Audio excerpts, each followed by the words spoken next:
नमस्कार मित्रों, मैं मनीष कुमार एक बार पुनः आप लोगों के समक्ष हूँ। हम लोग भारत में यूरोपीय देशों की कंपनी का आगमन जो 1616 और 18वीं सदी के बीच हुआ, उस डिस्कशन को हम लोग जारी रखते हुए आज हम लोग जो चौथा महत्वपूर्ण देश यूरोप का फ्रांस था, जिसमें कि भारत ने अपनी व्यापारिक गतिविधियों को चलाया, उस पर चर्चा करेंगे। इससे पहले हम लोगों ने भारत में यूरोपीय कंपनी जो 16th और 18th सेंचुरी के बीच आई, उसके आने के कारणों की हम लोग समीक्षा कर चुके हैं। पुर्तगाल जो पहला यूरोपीय देश था भारत में व्यापार करने आने वाला, उस पर हम लोगों ने विस्तृत चर्चा की है। उसी प्रकार डच उसके बाद व्यापार करने भारत आए, उस पर हम लोगों ने विस्तृत चर्चा की। और पिछली बार हम लोगों ने ब्रिटिश ईस्ट इंडिया कंपनी जो भारत में बड़े पैमाने पर व्यापार कार्य संचालित किया, उसके विभिन्न पहलुओं पर हम लोग प्रकाश डाल चुके हैं। आज हम लोग बात करेंगे फ्रेंच ईस्ट इंडिया कंपनी की व्यापारिक गतिविधियों की, जो उसने भारत में की 17th-18th सेंचुरी में। तो वीडियो को हम लोग शुरू करते हैं, लेकिन वीडियो शुरू करने के पहले एक बार मैं पुनः आप लोगों से अनुरोध करूंगा कि वीडियो को शुरू से लेकर आखिर तक देखिए, इसे लाइक कीजिए, शेयर कीजिए, सब्सक्राइब कीजिए तथा बेल आइकन का बटन प्रेस करना ना भूलें, ताकि बाद में जो वीडियो आपके उपयोगी का डाला जाएगा, उसका नोटिफिकेशन आप तक पहुंचता रहे। तो चलिए हम लोग वीडियो शुरू करते हैं। फ्रेंच ईस्ट इंडिया कंपनी जो है, उसकी स्थापना का श्रेय लुई 14 के फाइनेंस मिनिस्टर या वित्त मंत्री थे, उनको जाता है।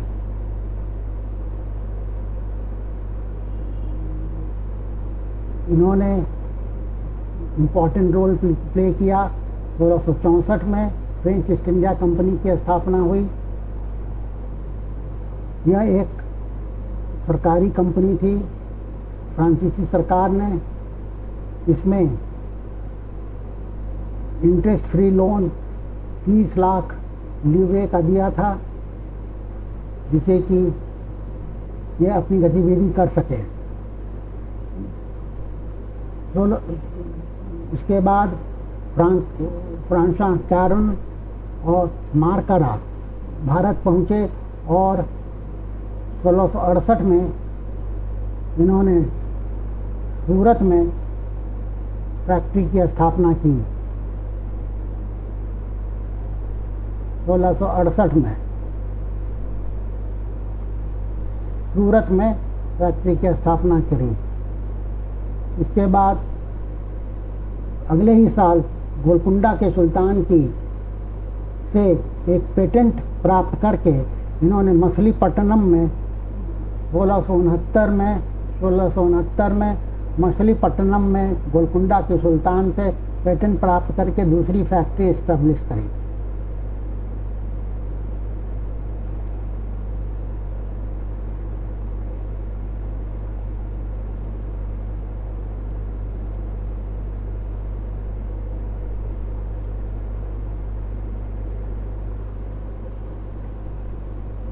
सोलह 1672 तक फ्रांसीसी फैक्ट्री जो थे, उन्होंने बल्ब का इस्तेमाल शुरू किया ताकि उनका जो है विस्तार भारत में हो सके। और इसी क्रम में उन्होंने संथोम, जो कि डच बिजनेस सेंटर था, उसके ऊपर अधिकार 1672 में कर लिया। 1672 में संथोम के ऊपर अधिकार कर लिया, जो कि डच का बिजनेस सेंटर था। हालांकि गोलकुंडा के सुल्तान की सहायता से डच ने अपने बिजनेस सेंटर को पुनः वापस प्राप्त कर लिया।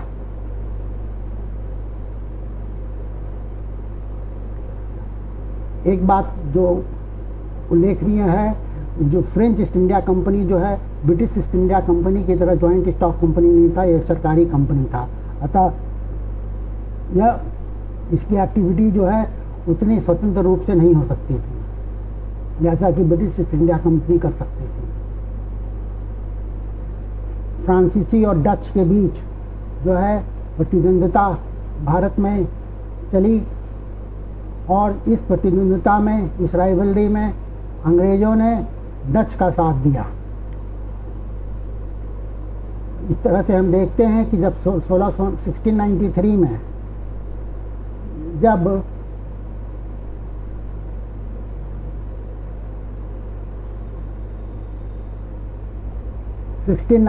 में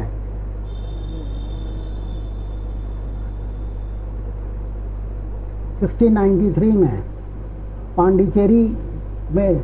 पांडिचेरी का जो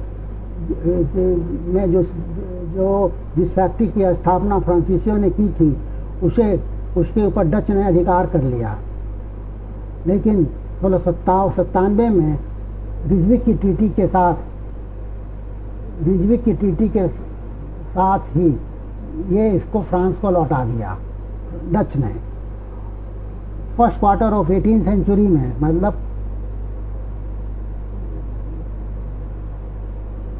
फर्स्ट क्वार्टर 18th सेंचुरी तक फ्रांसीसी कंपनी को एक के बाद एक झटका लगना शुरू हुआ, क्योंकि उसके पास संसाधन की कमी हो गई थी और मछलीपट्टनम और सूरत की फैक्ट्री को बंद करना पड़ा। लेकिन इसी वक्त 1720 में 1720 में 1720 में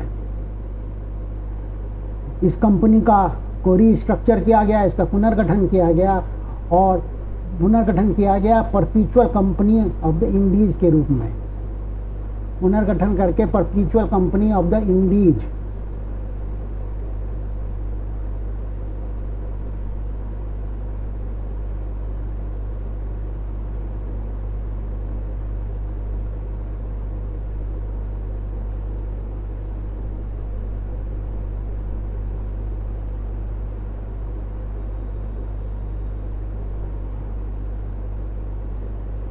इंडीज के रूप में इसका पुनर्गठन किया गया और लेनोयर और डिमास के नेतृत्व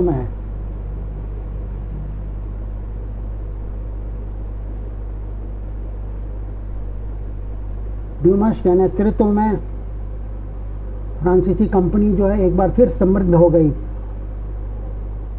और फ्रांस जो है बाद में मॉरिशस, माहे और कारिकल के ऊपर अधिकार करने में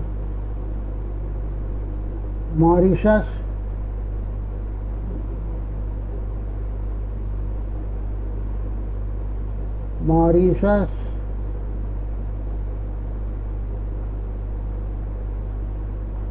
माहे और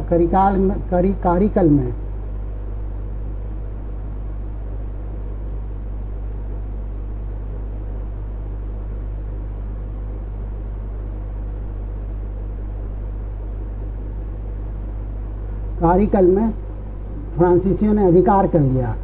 इस समय ये लोग जो हैं कॉमर्शियल इंटरेस्ट से मोटिवेट हो रहे थे। कॉमर्शियल इंटरेस्ट जो है इनके लिए सर्वोपरि था इस दौरान 1720 के बाद के दशक में।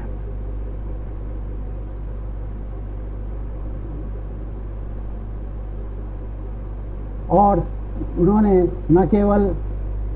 इन्होंने भी इस समय अपने प्रभाव क्षेत्र का किलेबंदी किया और सेना का रखरखाव किया। लेकिन ये सब इन्होंने किया था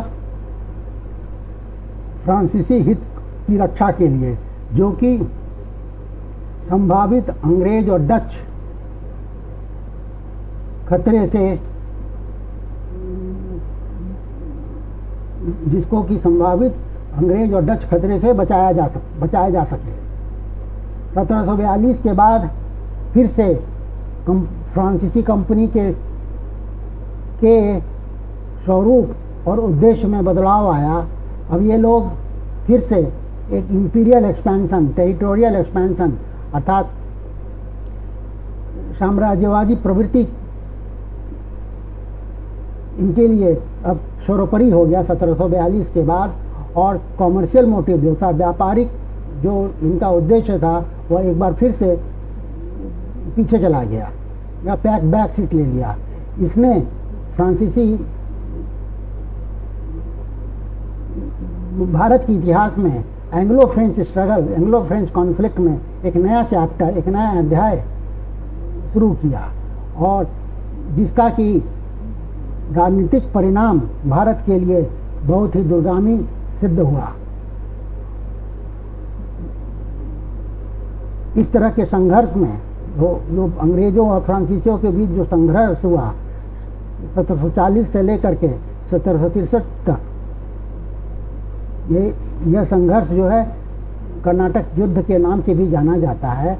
और इस संघर्ष में अंग्रेजों की जीत हुई और भारत पर अंग्रेजों का न केवल इकोनॉमिक डोमिनेंस, आर्थिक वर्चस्व, बल्कि राजनीतिक सत्ता भी अंग्रेजों के हाथ में चली गई। इस तरह से हम देखते हैं कि फ्रांसीसियों की जो जो कॉमर्शियल एक्टिविटी थी, ये कॉमर्शियल एक्टिविटी की आड़ में ये लोग अपनी पॉलिटिक्स, अपने इंपीरियल एक्सपेंशन को आगे बढ़ाना चाहते थे, क्योंकि यह एक फ्रांसीसी ईस्ट इंडिया कंपनी जो है विशुद्ध रूप से एक कॉमर्शियल संगठन नहीं था, व्यावसायिक संगठन नहीं था, यह एक राज्य का संगठन था, राजा का सरकारी संगठन था। इस वीडियो में यहीं तक हम लोग इसके बाद जो है Anglo French struggle for supremacy या कर्नाटक वॉर्स या कर्नाटक युद्ध के ऊपर चर्चा करेंगे अगले वीडियो में। तब तक के लिए मैं अपनी वाणी को विराम देता हूँ और आपसे पुनः यह आग्रह करता हूँ कि इस वीडियो को पर अपना कमेंट दें, लाइक करें, शेयर करें और सब्सक्राइब करें। Thank you for watching.